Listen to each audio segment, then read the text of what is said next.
Welcome back. In today's lecture we are gonna discuss about strings. ठीक है, last lecture तक हमने array के बारे में डिस्कस किया था। 1D एरे पढ़ा हमने, 2D एरे पढ़ा, और लास्ट लेक्चर में we discussed about certain questions about 2D array. Okay, so in today's lecture we are gonna discuss about strings. So what is a string? एक string एक type का array होता है जिसके सारे जो भी एलिमेंट्स होते हैं दोज आर कैरेक्टर्स। ठीक है, तो you can say that string एक स्पेशल टाइप का एरे है जिसका सारा जो भी एलिमेंट है वो एक तो कैरेक्टर होगा, प्लस उसका जो लास्ट एलिमेंट होगा वो एक स्पेशल कैरेक्टर होगा नोन एज नल कैरेक्टर। ठीक है, तो कोई भी एक ऐसा एरे जिसका डेटा टाइप या तो कैरेक्टर हो और उसका लास्ट एलिमेंट अगर नल कैरेक्टर हो, then we will say that that array is a string. ठीक है, तो स्ट्रिंग एक स्पेशल टाइप का एरे है। All strings are arrays but not all arrays are string. ठीक है, ये ये इस टाइप का एक स्टेटमेंट आ सकता है और आपको बोल सकता है दैट डिफाइन दिस और एक्सप्लेन दिस स्टेटमेंट। ठीक है, तो उसमें आपको स्ट्रिंग और एरे के बीच में डिफरेंस बताना है। तो पहला डिफरेंस तो ये होता है, एरे में आप कुछ भी डेटा टाइप यूज कर सकते हो। आप एरे इंटीजर का भी बना सकते हो, डबल का भी बना सकते हो, फ्लोट का भी बना सकते हो, कैरेक्टर का भी बना सकते हो। ठीक है, बट स्ट्रिंग हमेशा कैरेक्टर्स का ही बनेगा। ठीक है, क्योंकि स्ट्रिंग होता क्या है, string is group of characters. ठीक है, सेकेंड डिफरेंस क्या होता है, एरे का लास्ट एलिमेंट कुछ भी हो सकता है। जो भी आप डेटा टाइप यूज करो उसके अकॉर्डिंग आप लास्ट एलिमेंट कुछ भी स्टोर कर सकते हो। वेयर एज स्ट्रिंग में you are bounded that your last element should be a null character. ठीक है, एक स्पेशल कैरेक्टर होता है जिसको हम बोलते हैं null. It is denoted as this, ये इसको बोलते हैं हम नल कैरेक्टर। ठीक है, तो स्ट्रिंग में आप बाउंडेड हो तो कि आपका जो लास्ट एलिमेंट होगा वो नल कैरेक्टर होना चाहिए। ठीक है, वेरएस एरे में आपका आपका कोई ऐसा बाउंडेशन नहीं होता। आपका लास्ट जो भी आप एलिमेंट इंसर्ट करो वही आपका लास्ट कैरेक्टर बन जाता है। ठीक है, तो ये दो बेसिक डिफरेंस था स्ट्रिंग का। ठीक है, तो हमें स्ट्रिंग से मतलब इतना रफली आइडिया हो गया that string is an array. तो डेफिनेटली अगर स्ट्रिंग एरे है तो एरे को हम जैसे इनिशियलाइज करते थे, एरे को हम जैसे डिक्लेयर करते थे, एरे में जैसे एलिमेंट्स को इंसर्ट करवाने के लिए हम जैसे लूप चलाते थे, एलिमेंट्स को प्रिंट करवाने के लिए हम लूप चलाते थे, सेम चीज हम अब स्ट्रिंग के लिए करेंगे। क्यों? क्योंकि स्ट्रिंग भी एक टाइप का एरे है। ठीक है, तो जो भी इनिशियलाइजेशंस, टाइप्स ऑफ इनिशियलाइजेशंस जो भी हमने एरे में पढ़ा था वो ही सेम हम स्ट्रिंग में पढ़ेंगे। बस डिफरेंस ये रहेगा कि स्ट्रिंग में हमारा डेटा टाइप हमेशा कैरेक्टर रहेगा और हमारा जो लास्ट एलिमेंट है वो हमेशा नल एलिमेंट रहेगा। ठीक है, ना स्ट्रिंग स्टार्ट करने के लिए हमने अभी यही डिस्कस किया कि स्ट्रिंग के जो भी डेटा टाइप होगा वो कैरेक्टर होगा। ठीक है, अब डेटा टाइप कैरेक्टर है पर हमें ये भी पता होना चाहिए कि कैरेक्टर होता क्या है। राइट, तो कैरेक्टर्स को हम ब्रॉडली 4 टाइप्स में डिवाइड करते हैं। फर्स्ट टाइप इज और first category is lower case letters, that is from small a to small z। ठीक है, second category is upper case letters from capital A to capital Z। Third category is digits, that is from 0 to 9। And the fourth category is special characters, that is at hash, forward slash, backward slash, underscore and so on. So these are the group of characters, these are the set of characters. If you remember in the previous, I think the introductory lectures, I think it was the lecture 3 or lecture 4 of PPS, we discussed about character set, we discussed a topic. ठीक है, वहां पे हमने एक topic discuss किया था character set करके, वही टॉपिक है ये। ठीक है, सो अगर आपको ये अंडरस्टैंडिंग में कोई प्रॉब्लम हो रही है तो you can refer to the previous lectures and you can study the topic from there. ठीक है, तो कैरेक्टर्स क्या होते हैं, कैरेक्टर्स को हमने 4 ब्रॉड कैटेगरी में हमने डिवाइड किया था। ठीक है, ऑल दीज एलिमेंट्स, ठीक है, ये 4 कैटेगरी को हम टुगेदर बोलते हैं कैरेक्टर सेट। ठीक है, इन 4 कैटेगरी को एज एन बल्क हम बोलते हैं कि ये एक कैरेक्टर सेट है।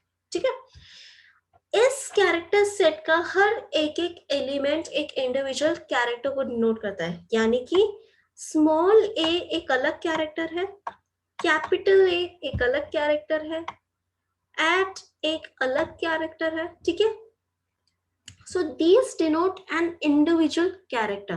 ठीक है, स्ट्रिंग क्या होता है? String is a group of characters. अगर मैं इन तीनों कैरेक्टर का एक ग्रुप बना दूं, that is capital A, small A और एट, अगर मैं इसका एक ग्रुप बना दूं, then this is known as string. ठीक है, string is always denoted by double quotes. ठीक है, जो भी आप ग्रुप ऑफ कैरेक्टर्स लिखोगे वो स्ट्रिंग सिर्फ तभी कहलाएगा जब आप उसको डबल कोट्स के अंदर एनक्लोज करोगे.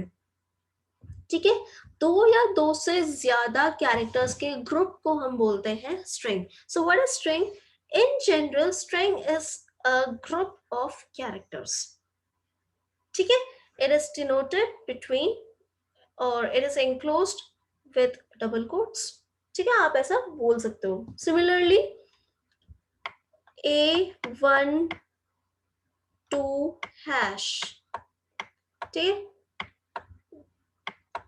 This is also a string. ठीक है, कैरेक्टर्स को आप दो तरीके से डिनोट कर सकते हो.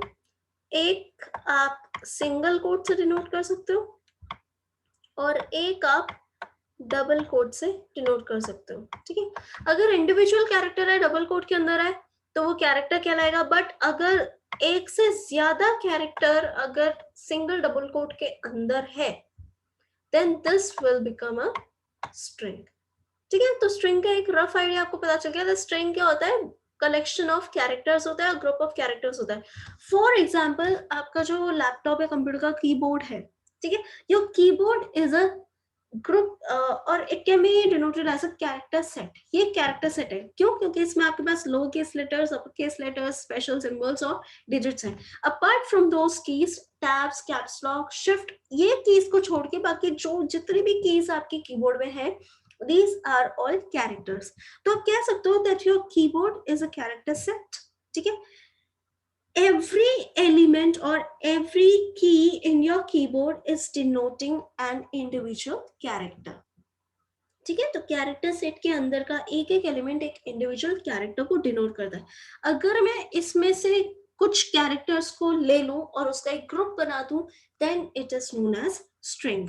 ठीक है, तो कैरेक्टर क्या होता है, कितने टाइप्स के कैरेक्टर्स होते हैं, ब्रॉड क्लासिफिकेशन क्या है उसका, और एक स्ट्रिंग क्या होता है, और एक कैरेक्टर और स्ट्रिंग में क्या डिफरेंस होता है. I hope it's now clear. ठीक है, तो ये तो थी ऊपर ऊपर से बातें.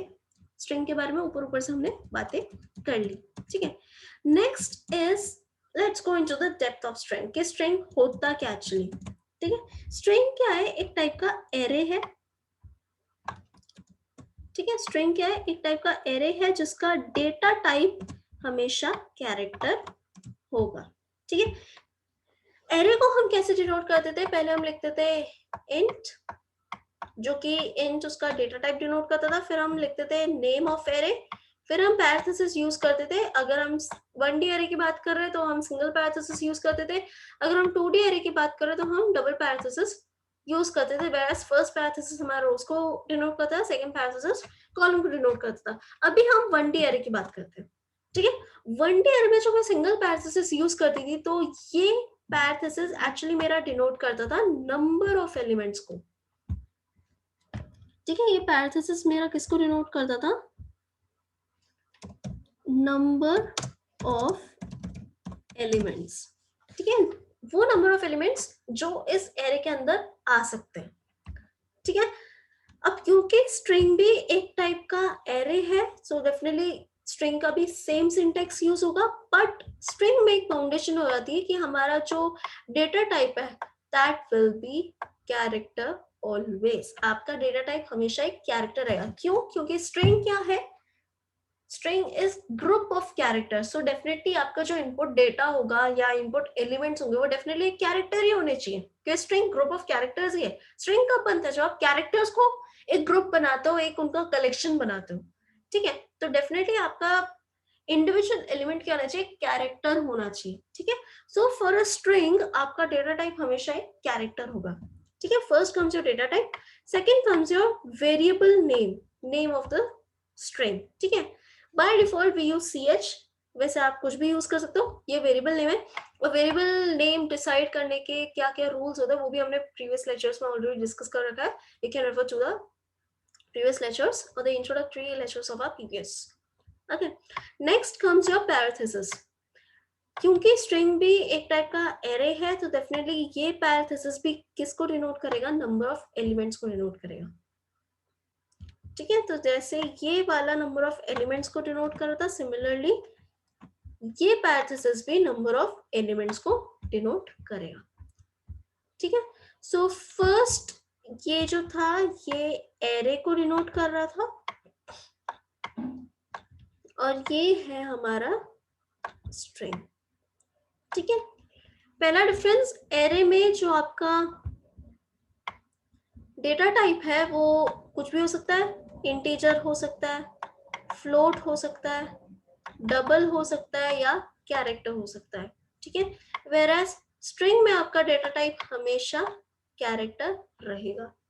ठीक है, सेकेंड थिंग इज, अगर आप कोई एक एरे बनाते हो, लेट्स से ये मेरा कोई एक एरे है. ठीक है, लेट्स से मैंने एक एरे बनाया जिसमें मैंने नंबर ऑफ एलिमेंट्स मैंने लिए 3. ठीक है, और ये मैंने एक स्ट्रिंग बनाया. ठीक है, अगर मैं इस एरे में कोई एलिमेंट को स्टोर करवाना चाहती हूँ तो आई कैन, क्योंकि मैं इंटीजर एरे यूज करूँ तो मैं सिंपली स्टोर करवा सकती हूँ 1 2 3. ठीक है, whereas अगर मेरे को स्ट्रिंग में कोई कैरेक्टर स्टोर करवाना है then I have to make sure कि मेरा जो लास्ट एलिमेंट है,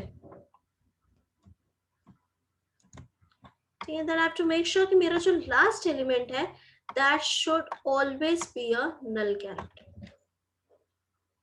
ठीक है, अगर मैं इस नल कैरेक्टर के बजाय यहाँ पे अगर सी लिख दूं तो ये मेरा एरे बन जाएगा. ठीक है, बट अगर मैं नल कैरेक्टर यूज कर रही हूँ तो ये मेरा स्ट्रिंग होगा. ठीक है, तो स्ट्रिंग और एरे में ये दो बेसिक डिफरेंस होता है. पहला कि स्ट्रिंग में हमेशा आपका जो डेटा टाइप होगा वो कैरेक्टर होगा, एंड सेकेंड आपका जो लास्ट एलिमेंट होगा वो हमेशा एक नल कैरेक्टर होगा. ठीक है, आप ये नल कैरेक्टर डिनोट ना भी करो तो भी आपका कंप्यूटर ऑटोमेटिकली लास्ट में नल कैरेक्टर इंसर्ट कर देगा.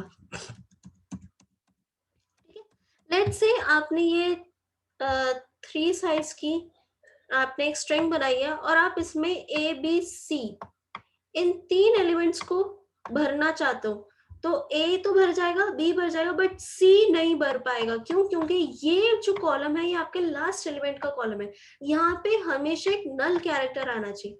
तो आपका कंप्यूटर इस सी को स्किप कर देगा, इसको यूज ही नहीं करेगा. ठीक है, तो आप ये सोचोगे कि भाई मैंने तो एबीसी 3 इनपुट डाले थे, मेरे को 2 इनपुट क्यों मिले? वो 2 इनपुट आपको इसलिए मिले क्योंकि आप स्ट्रिंग को बना रहे हो. ठीक है, अगर ये सेम एबीसी अगर आप एक कैरेक्टर एरे के लिए यूज कर दे तो आपका एबीसी तीनों प्रिंट होता है, यहाँ पे नल के बजाय सी प्रिंट होता है अगर आप एरे यूज कर दे तो. ठीक है, बट क्योंकि आप स्ट्रिंग यूज कर रहे हो, आप स्ट्रिंग बना रहे हो, तो आपका लास्ट जो एलिमेंट होगा that will always be a null character. ठीक है, सो एक बार नोट्स में देख लेते हैं if we missed a point or something. Okay, so what is strings? String is a group of characters. ये तो हमने बात कर ली, string क्या होता है? group of characters होता है. ठीक है, string is also known as character array. ठीक है, string को एक character array बोलते हैं. ठीक है, the last character of a string is null character. ठीक है, अब array और string में difference क्या है कि इन string में आपका last character हमेशा एक null होगा या null character होगा, whereas array में ऐसा कुछ भी नहीं है. ठीक है, string is always succeeded by a special character known as null character. आपका string का जो last character होगा वो हमेशा एक null character होगा. ठीक है, so what is string actually in C programming? How do we define a string? A string in a C programming is a group of characters, digits, special symbols enclosed within double quotes. ठीक है, तो string क्या है? String are a group of characters, and characters can be alphabets, it can be digits, it can be special symbols enclosed within double quotes. अगर आप इनको double quotes के अंदर लिखते हो then they will denote a string. ठीक है, every string is terminated by a special character known as null character and it is denoted by this. ठीक है, ये सिंबल है null character का. ठीक है, तो सारी स्ट्रिंग हमेशा null character से ही टर्मिनेट होती है. जैसे फॉर एग्जांपल यहाँ पे आपने एक स्ट्रिंग बनाया, ठीक है, char, this is your data type, ch is your variable name, ठीक है, एंड 5 जो कि मैंने बताया था नंबर ऑफ एलिमेंट्स को डिनोट करता है. 5 is the number of elements. अब इसमें आप चाहते थे कुछ डेटा इनपुट करना, that is A, B, C, D और E. आप ये डेटा इनपुट करना चाहते थे, बट आपने स्ट्रिंग का साइज लिया 5, आपने नंबर ऑफ एलिमेंट्स भी लिए 5.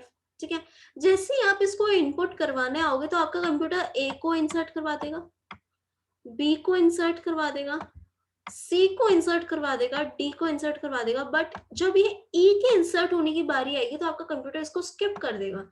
क्यों स्किप करेगा? क्योंकि E जिस कॉलम में जा रहा है वो कॉलम लास्ट एलिमेंट का कॉलम है.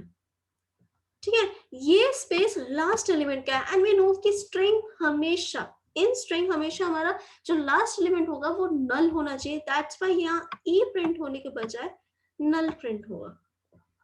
ठीक है, नल क्या है? नल एक ऐसा स्पेशल कैरेक्टर है जिसका खुद का कोई वैल्यू या खुद का कोई साइज नहीं होता. ठीक है, उसकी वैल्यू 0 होती है. नल मतलब एक गार्बेज वैल्यू है, वो वहां कुछ नहीं है. ठीक है, it's an empty vacant space. Okay, that is in programming it is known as null. Okay, तो ये समझ आ गया, आपका लास्ट एलिमेंट हमेशा एक नल कैरेक्टर होगा. ठीक है, string in stored in memory in continuous location with array name. मतलब आप जब भी स्ट्रिंग बनाते हो तो सबसे पहले आपका फर्स्ट वाला कॉलम भरेगा, फिर आपका सेकंड वाला कॉलम भरेगा, फिर आपका थर्ड वाला कॉलम भरेगा. ठीक है, ऐसा नहीं होगा कि फर्स्ट के भरने के बाद आपका थर्ड भर जाए. नो वे, ऐसा नहीं होगा. जब तक आपका प्रीवियस कॉलम फिल नहीं होगा तब तक आपका नेक्स्ट कॉलम भी फिल नहीं होगा. It is filled in a continuous and succeeding manner. ठीक है, तो यहाँ पे यही बोल रहा है कि array in memory is stored in a continuous and in a sequence manner. ठीक है, with array name with the base address of the string. ठीक है, अब base address और base index की बात करते हैं. Similarly, जैसे array में हमने पढ़ा था, this denotes your base index number. ठीक है, ये जो 0, 1, 2 होता है ये होता है आपका base index number. ठीक है, और यहाँ पे लेट्स से इसका एड्रेस है 1000. लेट्स से इसका एड्रेस ले लेते हैं 1001. लेट्स से इसका एड्रेस ले लेते हैं 1002 एंड सो ऑन. ठीक है, these are your base address. ठीक है, तो ये क्या है? ये आपका बेस एड्रेस है. ठीक है, हर एलिमेंट का खुद का अपना यूनिक बेस इंडेक्स और बेस एड्रेस होता है.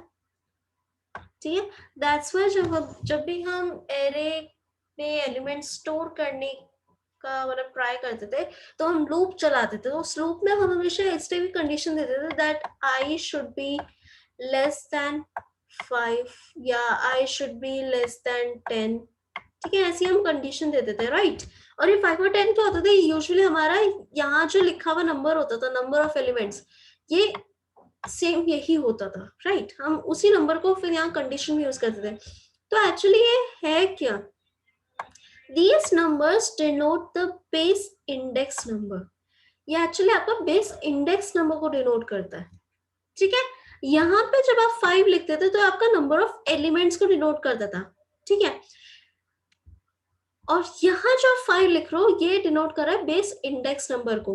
टोटल नंबर ऑफ एलिमेंट्स आपके 5 होने चाहिए, यानी कि आपका इंडेक्स नंबर कहाँ स्टॉप होना चाहिए? आपका इंडेक्स नंबर स्टॉप होना चाहिए 4 पे, तभी आपके टोटल नंबर ऑफ एलिमेंट्स 5 आएंगे. इसलिए आप i लेस देन 5 यूज करते थे. ठीक, ताकि आपका इंडेक्स नंबर 4 पे आके रुक जाए. ठीक है, अगर आप लेस देन इक्वल टू करते ना तो आपका एक और कॉलम आ जाता और आपके नंबर ऑफ एलिमेंट्स 6 हो जाते, बट क्योंकि आपको नंबर ऑफ एलिमेंट्स 5 ही रखने थे तो आप लेस देन 5 यूज करते थे कंडीशन में। ठीक है, तो अब समझ आया, आप जो फॉर लूप में जो भी आप कंडीशन यूज करते थे वो कंडीशन, तो कंडीशन में एक्चुअली जो आप नंबर यूज करते थे that actually denotes your base index number. ठीक है, इन कैरेक्टर सेम, क्योंकि सॉरी इन स्ट्रिंग, क्योंकि स्ट्रिंग भी एक टाइप का एरे है तो इसमें भी सेम चीज फॉलो होती है, इसमें भी सारे एलिमेंट्स का खुद का बेस इंडेक्स नंबर होता है। ठीक है, सारे एलिमेंट्स का खुद का बेस एड्रेस भी होता है।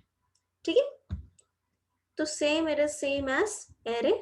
तो यहाँ पे आप देख सकते हो कि यहाँ पे जो भी कैरेक्टर्स हैं सबका खुद का बेस इंडेक्स नंबर भी है। ठीक है, this is your base index number and this is your base address। ठीक है, बेस एड्रेस लिखने के लिए हम apparent का यूज करते हैं। ठीक है, next is the length of string and the size of string.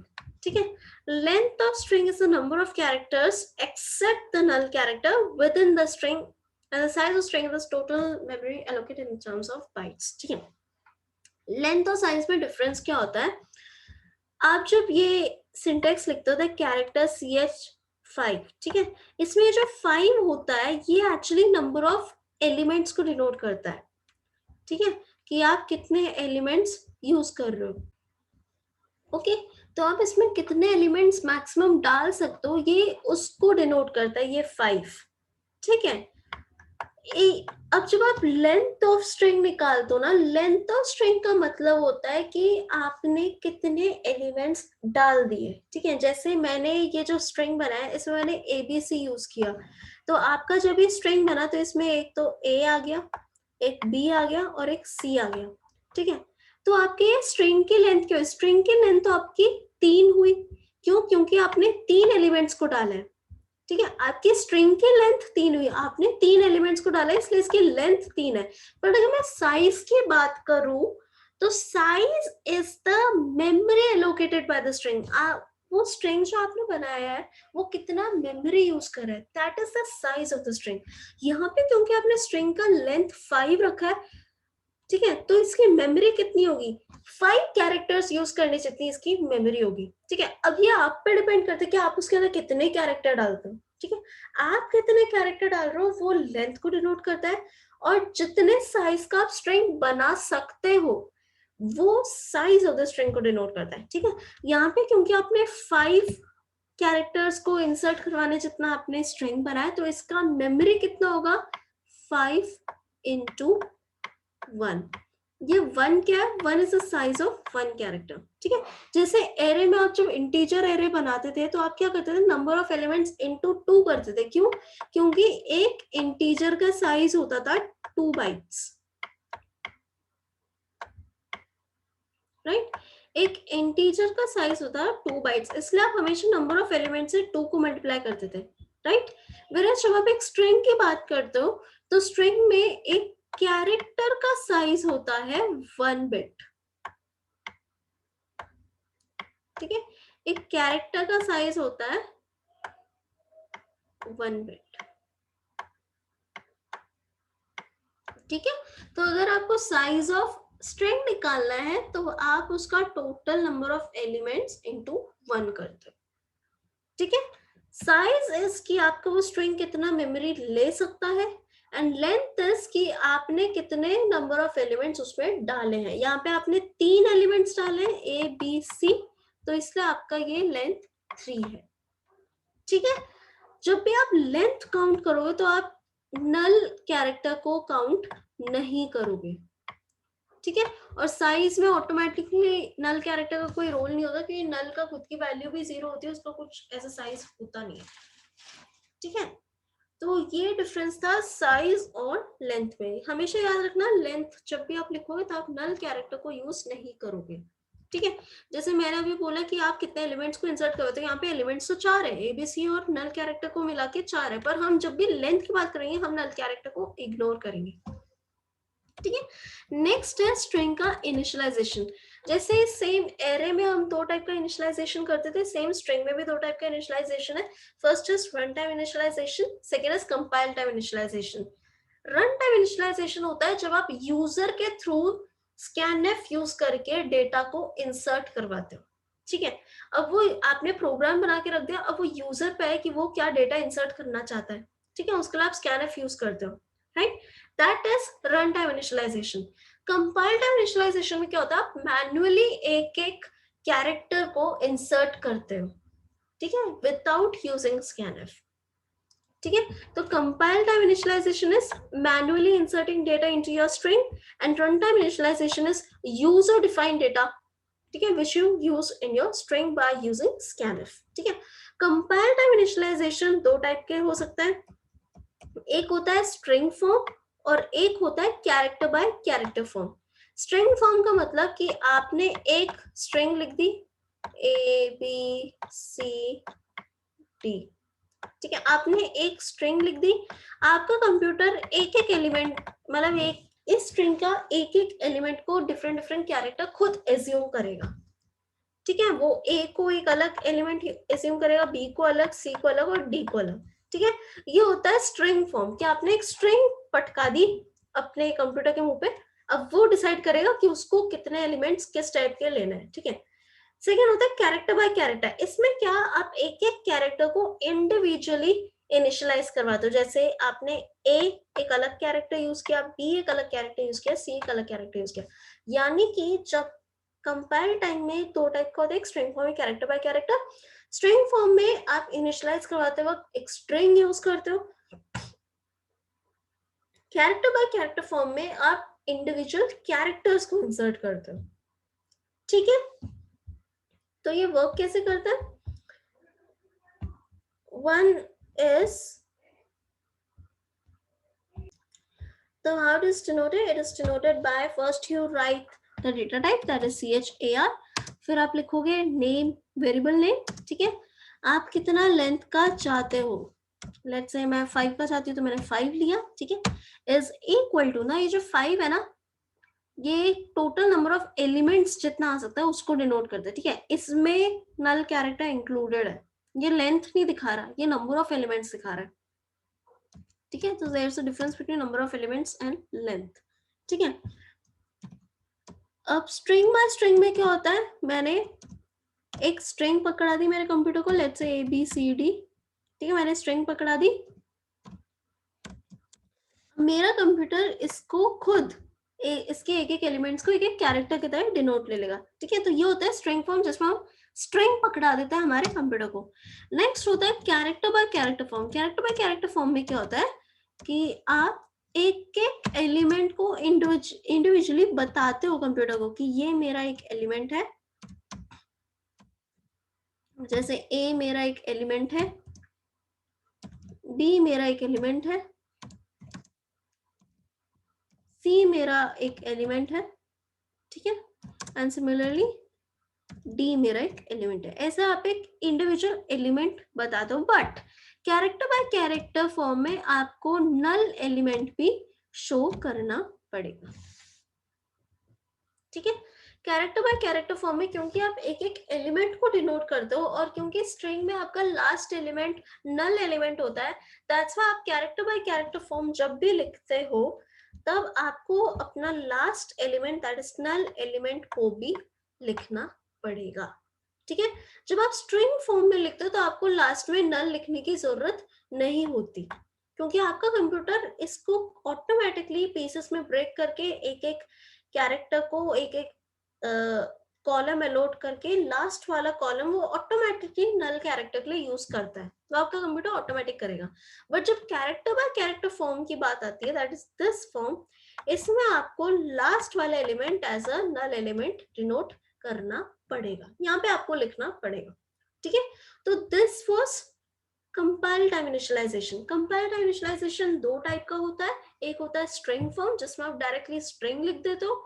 Second होता है कैरेक्टर बाय कैरेक्टर फॉर्म जिसमें आप एक एक एलिमेंट को एज अ कैरेक्टर डिनोट करते हो. ठीक है, हमने बात भी करी थी कि कैरेक्टर को हम ऐसे डिनोट करते हैं, सिंगल कोट्स के अंदर, ठीक है। आप इसको डबल कोट्स के अंदर भी डिनोट कर सकते हो, ठीक है, ऐसे भी डिनोट कर सकते हो। Okay, so this was about runtime, sorry, this was about compile time initialization. Okay, one more thing, अगर आप कंपाइल टाइम इनिशियलाइजेशन का जो कैरेक्टर बाय कैरेक्टर फॉर्म है उसमें अगर आप लास्ट में ये नल कैरेक्टर यूज नहीं करोगे तो आपका कंप्यूटर इसको एज अ स्ट्रिंग यूज करने के बजाय इसको एक एरे के तरह कंसिडर करेगा, वो इसको एज अ स्ट्रिंग कंसिडर नहीं करेगा, ठीक है, वो इसको एरे कंसिडर करेगा। अब क्योंकि आप स्ट्रिंग बनाना चाहते हो, आप एरे नहीं बनाना चाहते, दैट्स व्हाई आपको लास्ट में ये नल कैरेक्टर देना पड़ेगा, ठीक है। So if this null character is not inserted, then it will not be a string but a character array, ठीक है। तो फर्स्ट वाले केस में that is your string form में your computer automatically adds the null character, whereas in the second you have to add the character, ठीक है। अब क्योंकि स्ट्रिंग भी एक टाइप का एरे है तो डेफिनेटली स्कैनफ यूज करना हो या एलिमेंट्स को प्रिंट करवाना हो उन सब के लिए आपको लूप चलाना पड़ेगा, जैसे आप एरे में चलाते थे लूप, सेम आपको स्ट्रिंग में भी वो लूप चलाना पड़ेगा। Next is run time initialization. Run time initialization के लिए आप हमेशा स्कैनफ यूज करते हो, ठीक है। जैसे फॉर एग्जाम्पल आपको करके दिखाते हैं,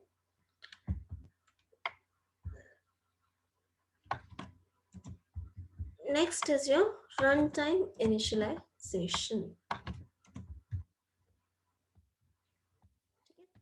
So next is your runtime initialization.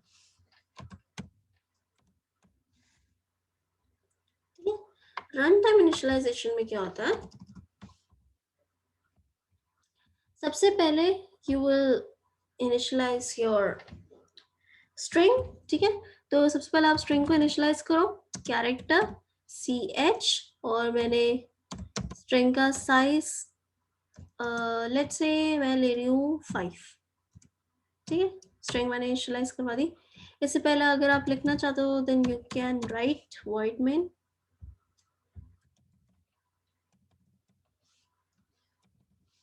ठीक है, ठीक है। नेक्स्ट आप यूज कर रहे हो printf,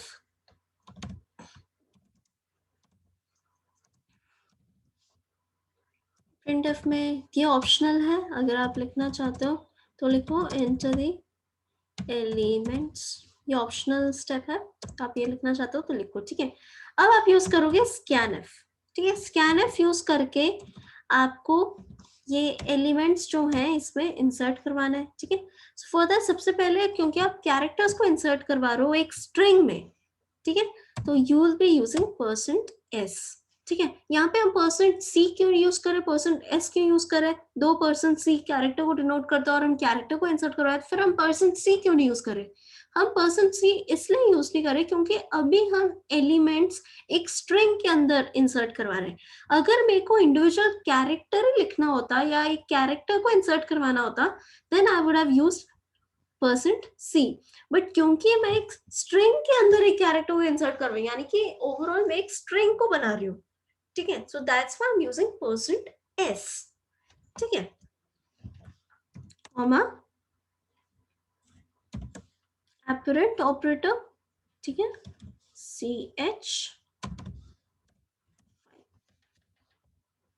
ठीक है।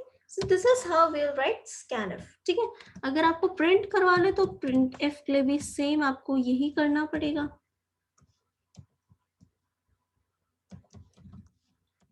%s, comma ch5, okay. Scanf से आपने सारे एलिमेंट्स इंसर्ट करवा दिए, प्रिंटफ से आपने सारे एलिमेंट्स प्रिंट करवा दिए, आपका void main खत्म, get ch, this is runtime initialization, okay। So this is run time initialization. अब लेट से आपने scanf से एलिमेंट्स प्रिंट करवा दिया, वेलकम टू दिस वर्ल्ड.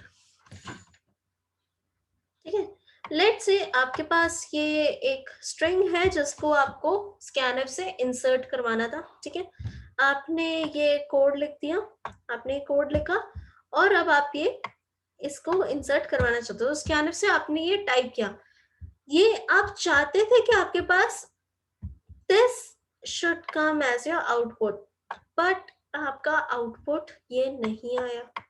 आपका आउटपुट आया सिर्फ वेलकम. ठीक है, आप हो गए टेंशन में कि सिर्फ वेलकम क्यों लिखा आया. जब मैं वेलकम टू दिस वर्ल्ड लिखा था तो सिर्फ वेलकम क्यों लिखा आया. ये इसलिए हुआ क्योंकि आपने यहाँ पे कैरेक्टर्स इंसर्ट करवाने के लिए आपने यूज किया था scanf. और scanf की एक प्रॉपर्टी होती है कि जब भी आप स्ट्रिंग में scanf यूज करते हो तो scanf हमेशा जो भी फर्स्ट स्पेस होता है उस स्पेस के पहले के कैरेक्टर्स को ही लेता है. यानी कि अगर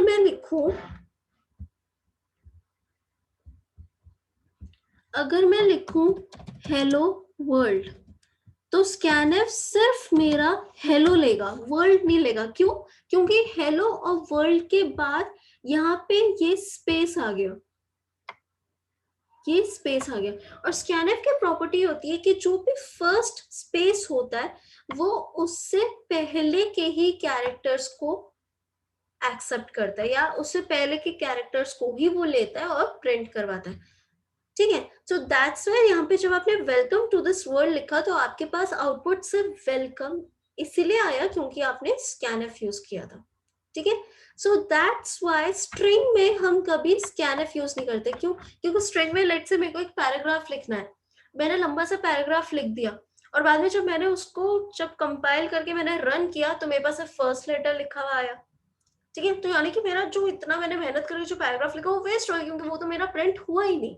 ठीक है, सो दैट्स व्हाई हम स्ट्रिंग यूज करते हैं, कभी scanf इसलिए यूज नहीं करते क्योंकि scanf हमेशा से फर्स्ट स्पेस से पहले के लेटर्स को ही कंसिडर करता है. तो फिर हम क्या यूज करें? ठीक है, so instead of writing scanf we use getS. ठीक है, हम getS यूज करते हैं.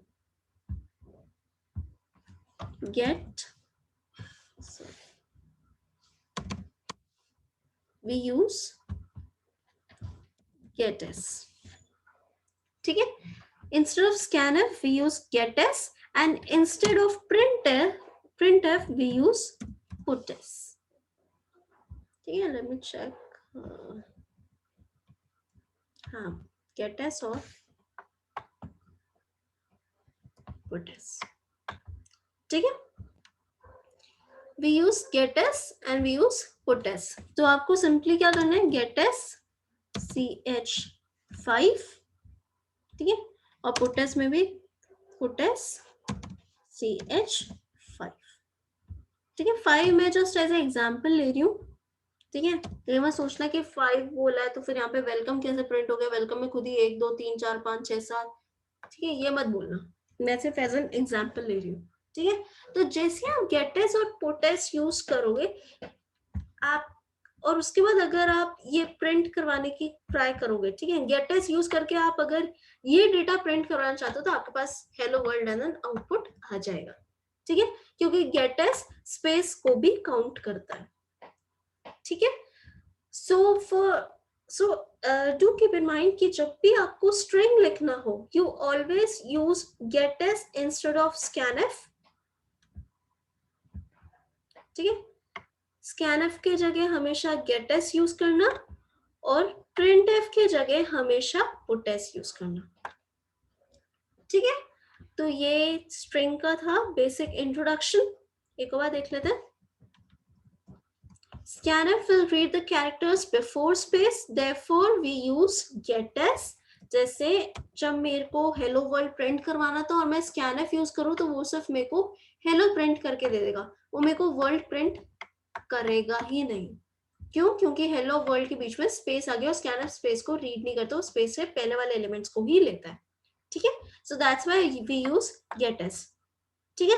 अब या वन मोर थिंग, यहाँ पे एलिमेंट का नंबर ऑफ एलिमेंट लिखने की जरूरत नहीं है, मैंने लिख दिया, ना लिखो तो भी कोई प्रॉब्लम नहीं। ठीक है। वन मोर थिंग जो मैंने गड़बड़ की है यहाँ पे, गेट एस के बाद ना ये ब्रैकेट आता है। ठीक है, तो ये जो आपका सी एच है ना, ये ब्रैकेट में आएगा। जैसे अपन ये वॉइड मेन के बाद ये ब्रैकेट लगाता है ना, सेम आता है ब्रैकेट। और मैं इसको एक बार लिख देती हूँ।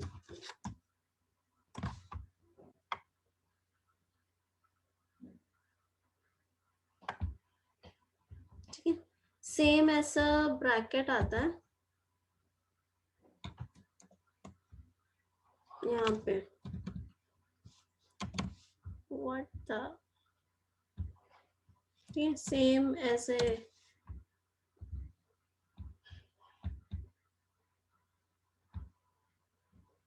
Same like this bracket comes, इसके अंदर आप लिखते हो C H, I am taking 5। ठीक है, सिमिलरली पुटेस के लिए भी यहाँ पे ब्रैकेट आता है जिसके अंदर अपन लिखते हैं सी एच 5। ठीक है, इसका सिंटेक्स होता है गेट एस ब्रैकेट और पुट एस ब्रैकेट।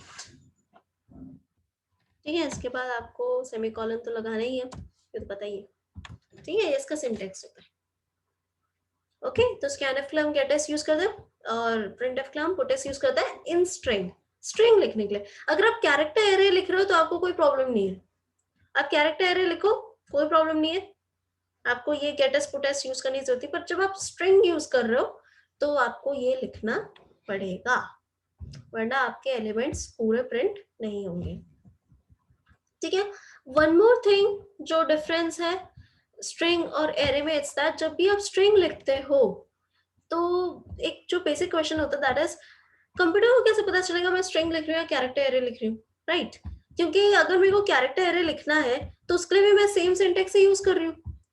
इस गेट एस पुट एस को अगर हटा दो, ठीक है, अगर मैं नॉर्मल ये सिंटेक्स लिखूं तो कंप्यूटर को कैसे पता चलेगा कि मैं एक्चुअली स्ट्रिंग लिख रही हूँ या कैरेक्टर लिख रही हूँ, सॉरी कैरेक्टर एरे लिख रही हूँ? क्योंकि कैरेक्टर एरे के लिए भी सेम सिंटेक्स है, यही सेम चीज अगर मैं लिखूं तो ये कैरेक्टर एरे के लिए भी होगा। क्यों? क्योंकि ये देखो सिंटेक्स, ये कैरेक्टर एरे का ही है। तो कंप्यूटर को कैसे पता चलेगा? कंप्यूटर को पता चलता है आपके हेडर फाइल से, जो आप लिखते हो ना, ये हैश इंक्लूड stdio.h,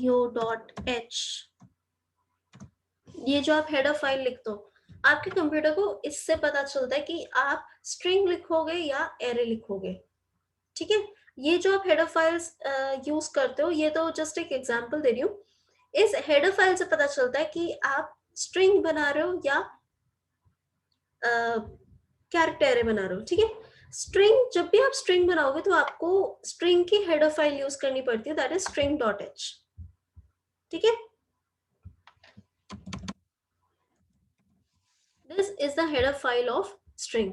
अगर आप ये हेडर फाइल यूज करते हो, ठीक है, कोई भी स्ट्रिंग लिखने से पहले अगर आप ये हेडर फाइल यूज करते हो तो ये ऑटोमेटिकली आपका कंप्यूटर इस सिंटेक्स को एज अ स्ट्रिंग कंसिडर कर लेता है, तब आपको गेट एस और पुट एस यूज करने की जरूरत पड़ती है। ठीक है, अगर आप ये हेडर फाइल यूज नहीं कर रहे हो और आप डायरेक्टली अगर ये पूरा प्रोग्रामिंग लिख रहे हो तो आपका कंप्यूटर इसको कैरेक्टर एरे कंसिडर करेगा, स्ट्रिंग कंसिडर नहीं करेगा। ठीक है, तो स्ट्रिंग में कुछ बेसिक डिफरेंस है। फर्स्ट कि आपका सारा बेस डेटा टाइप जो होगा वो सारा आपका एक तो कैरेक्टर होगा। सेकेंड डिफरेंस है आपका लास्ट कैरेक्टर या लास्ट एलिमेंट जो होगा वो आपका नल कैरेक्टर होगा। एंड थर्ड डिफरेंसेस, आपको gets puts use करना पड़ेगा ताकि आपका कंप्यूटर स्पेस को भी कंसिडर करे। फोर्थ डिफरेंसेस, स्ट्रिंग में आपको स्पेशल हेडर फाइल यूज करनी पड़ती है just to tell your computer that the programming you are writing, ठीक है, all the programs that you are writing is of a string not of a character array. ठीक है, तो ये कुछ बेसिक पॉइंट्स है जो आपको स्ट्रिंग में याद रखने पड़ते हैं। ठीक है, और भी देखते हैं और क्या है नेक्स्ट। मैंने स्ट्रिंग का तो ये बेसिक इंट्रोडक्शन था, ठीक है। अगर आपको कोई स्ट्रिंग का लेंथ निकालना है, ठीक है, या फिर अगर आपको एक स्ट्रिंग को दूसरे स्ट्रिंग में कॉपी करना है, या आपको डुप्लीकेट स्ट्रिंग बना रहा है, ये सब स्ट्रिंग के क्वेश्चंस हैं, ठीक है। तो स्ट्रिंग का बेसिक यही था, this is what string is, इसको समझो। और नेक्स्ट क्लास में हम फिर स्ट्रिंग के 2-3 क्वेश्चंस करेंगे। इसके बाद आपका कुछ अलग टॉपिक है, जैसे कुछ फंक्शंस आप यूज करोगे स्ट्रिंग में, स्ट्रिंग का लेंथ कैलकुलेट करने के लिए, उसका डुप्लीकेट बनाने के लिए, ठीक है, वो हम नेक्स्ट क्लास में लेंगे। फिर आएगा, अभी क्योंकि हम अभी 1D स्ट्रिंग की बात कर रहे हैं, फिर आएगा आपका 2D स्ट्रिंग, जिसको हम बोलते हैं एरे ऑफ स्ट्रिंग, ठीक है। तो वो हम इसके नेक्स्ट टॉपिक में डिस्कस करेंगे। तो स्ट्रिंग का तो इंट्रोडक्शन यहीं तक ही था, this is what string is all about. इसमें आप कुछ कुछ क्वेश्चंस ट्राई करो, नेक्स्ट क्लास में हम स्ट्रिंग के 2-3 क्वेश्चंस लेंगे, उसको डिस्कस करेंगे। So that's all for today, thank you.